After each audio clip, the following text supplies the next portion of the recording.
The president's scheme is actually quite simple, and the facts are not seriously in dispute. It can be boiled down to 4 key takeaways. First, that President Trump directed a scheme to pressure Ukraine into opening 2 investigations that would benefit his 2020 re-election campaign and not the U.S. national interest.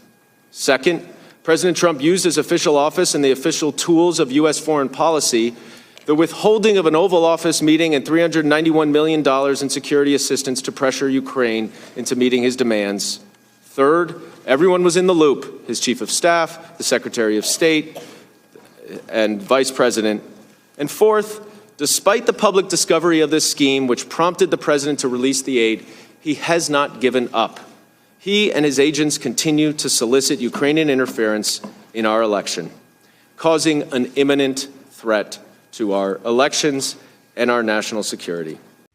Hey, NBC News viewers, thanks for checking out our YouTube channel. Subscribe by clicking on that button down here and click on any of the videos over here to watch the latest interviews, show highlights, and digital exclusives.